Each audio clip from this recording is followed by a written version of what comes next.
If you guys could have one Star Wars spin-off show of your choice, what would it be?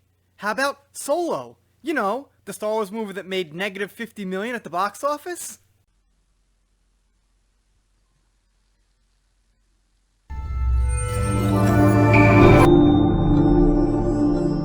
Yeah, that's what I'm talking about.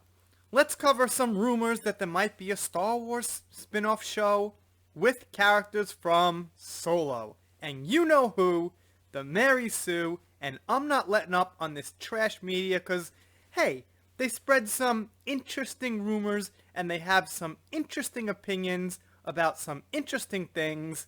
That's putting it lightly. Here we go. Akira and Darth Maul Star Wars spin-off sounds nice, but I'd rather get an Enfys Nest show. Of course you'd rather get an Enfys Nest show, because Enfys Nest is the most diverse political, well, not diverse, she's actually white, but she's like the most political girl power character ever in a Star Wars movie. She's a badass, and she lifts off her helmet to reveal Kathleen Kennedy's fantasy of a 14-year-old girl in a Star Wars movie.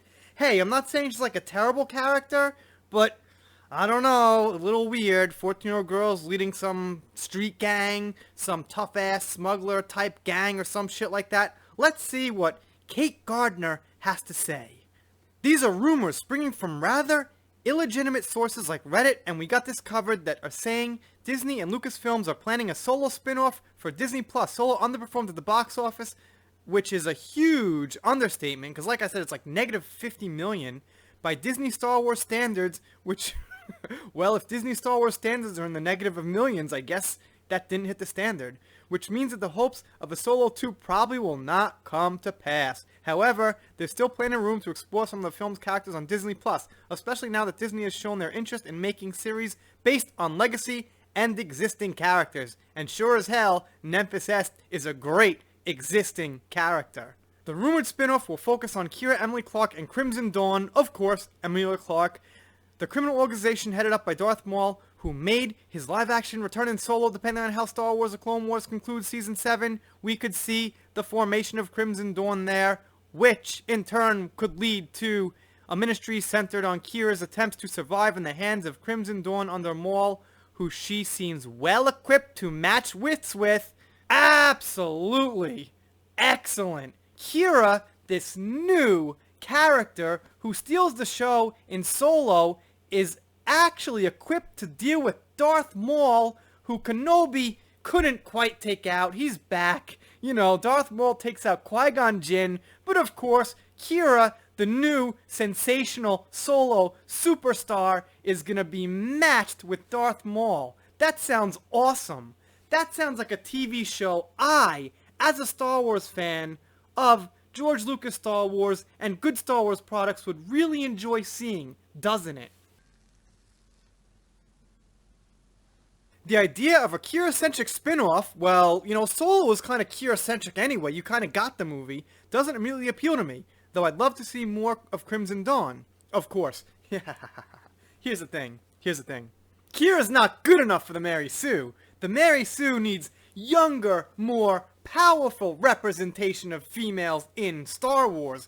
Oh, Kira, she's old already. We gotta get him even younger and better and more mysterious, like Enfys Est. Whatever, however you say it. If we're getting a Solo spin-off, I'd much rather have it focus on a different character, Enfys Nest, Aaron Kellyman, the head of a group of space pirates who are fighting the criminals and Imperials who are tormenting the galaxy. Enfys does not stand for injustice in the galaxy, and in the novelization, of course, the novelization, meets up with Saw Gerrera, of course, and young Jyn Erso, showing she's part of the fledgling rebellion, because, you know, Enfys Nest has to meet up with some of the better new Star Wars characters that we actually accepted as Star Wars characters. You know, just she's got to get around the galaxy. She's got to mingle with all the ones we actually like. The Mandalorian will give us gritty crime drama set in Star Wars universe. The Cassian Andor series, which no one's excited about, will give us a spy drama. Obi-Wan Kenobi show will give us our legacy characters. You know, whatever, our legacy characters, blah, blah, blah. And Enfys Est show will give us space pirates and fascinating female leads. And Enfys Est show will give us space pirates and a fascinating female lead who's 14, who really, really needs to show us how she got to that position as a 14-year-old, and we could get some new and exciting adventures where Enfys and her Cloud Riders are essentially space Robin Hood. Compare Enfys Nest to the great legends of all time like Robin Hood, who I actually really like. But you know, Enfys Nest a lot like Robin Hood. A legend. An amazing, incredible, crazy Enfys Nest is coming to Disney+. Alright, it's just a rumor, but I could see it happening. The Crimson Dawn spin-off doesn't appeal to me as much because Maul, fascinating as he is, has already had most of his interesting tales told. Forget Darth Maul. We don't want to see more Darth Maul. We want more Enfys Nest. That's what we need. More 14-year-old girl power. Darth Maul, he's history. He's old. Although I don't like that they brought Darth Maul back, still, I don't think that a Darth Maul show would be so unsuccessful. It'd probably be pretty good if it was done serious, done right, he was badass. What more would you want? Have Mara Jade, how about that? How about bringing back a woman who the old trilogy fans really want to see? And I'm sure that the new social justice fans would also want to see Mara Jade, but I guess they'd probably find a problem with her. Because when you bring in a woman who, you know, has a history and is a good character, they find a problem with it. They're like, no, we need these new women who have paper-thin backstories, but they're just young and incredibly awesome. Wait, that doesn't work so well. How about the women we've loved all along and giving them the spotlight? Why not? She goes on to say Kira also doesn't quite interest me as a character. We agree 100% there. I was not interested in Kira. Kira should have been Han Solo's relationship. She should have been the one down here, Han Solo up here, Lando up here, Chewie up here. They're the original trilogy characters. It's their movie. It's what they waited for. And I think part of the failure of Solo was not having them like the biggest part of the movie. Like they were, but there was also these distractions with Kira. She takes out the main boss. She goes from like a partner of Han Solo being like lowly on the planet to like this mysterious right-hand person of like this powerful mob boss. Sounds more interesting than Han Solo to me. Well, I mean more interesting than Han Solo in the spin-off movie, not the actual Han Solo. If Crimson Dawn spin-off had women behind the camera, that would pull me in more. Because that's what I care about, gender behind the camera. Because then I'd trust that they'd handle Kira's traumas with a bit more grace and nuance than Solo did. Similarly, if Enfys Nest gets a spin-off, let women write her. Just let women write more Star Wars projects, especially the films and television series. You dumb piece of... won't say it to be respectful. All they want's women writing Star Wars. When my whole freaking life, Star Wars has been mostly for guys. And guys have loved it. So yes, have a woman write Star Wars, but she has to be a fan. And the problem is, it's not as easy to find women in the Hollywood business who have been Star Wars fans for a long time. We now know there are a lot of women in the fandom who have loved Star Wars for a very long time, like Stephanie Janaszek, since she was a little girl seeing Star Wars in the theaters with her sister. But in the fandom, but in Hollywood, it doesn't really seem like there's too many directors out there wanting to direct Star Wars, wanting to write Star Wars. Forget gender, they have to be a fan. That's the main thing. You should never say man, woman, say fan or not. That's it.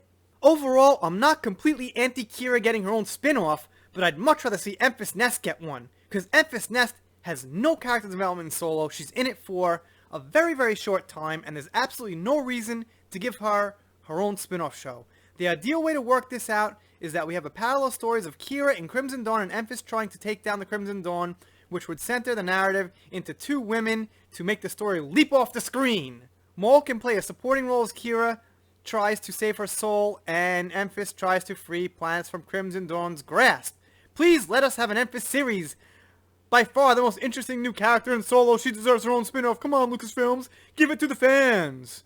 Give it to like 9% of the fans. How the hell did this world come to Star Wars being, you know, such a ragdoll that gets thrown around by every little person with an opinion? There's like no solid foundation anymore for Star Wars. When I was a kid, it was like geeks. Dudes like me. you had chicks too, of course, but, you know, mostly geeky dudes were into Star Wars. And now it's just like everyone wants a piece of it, and their ideas about it are absolutely atrocious. It's just horrible. So they want to take a cameo, basically, of a 14-year-old girl who we have no backstory about how a 14-year-old girl logically became this kick-ass fighter and this kick-ass, you know, leader, and make a spin-off show out of that? Wow. How about making Lando a spin-off show? What about Lando? Why not? Why isn't that first? I don't know. Lando seems a little more interesting than Enfys Nest, Nefist Enst, whatever the hell her name is. Lando's very interesting. How did Lando get to be administrator of Cloud City? How about some of that? I'd be up for that. But of course, they want to harp on these crazy, crappy stories. As you could tell, I'm a little bit riled up right now because, you know, these articles, although I don't take them so super seriously, when I shut the camera off, I'll be, you know, playing a video game, answering comments, you know, chilling out. But when I'm reading this actual thing, it cringes me to death. I gotta do a shout out because this dude has been bugging me for a shout out for like a long time, which is cool. I ask for shout outs too, and sometimes I get them, sometimes I don't, so I'll give the guy a shout out. He does not have a bad channel. If you like Star Wars, the content's pretty cool. Here it is. General Grievous Hero TCW. I have no idea what that stands for. You asked for a shout out. You caught me at a bad time because I'm drinking some chocolate milk and making videos. If you're not subscribed here, click that subscribe button, smash it, press it, whatever you gotta do to get subscribed, and I will see you next time.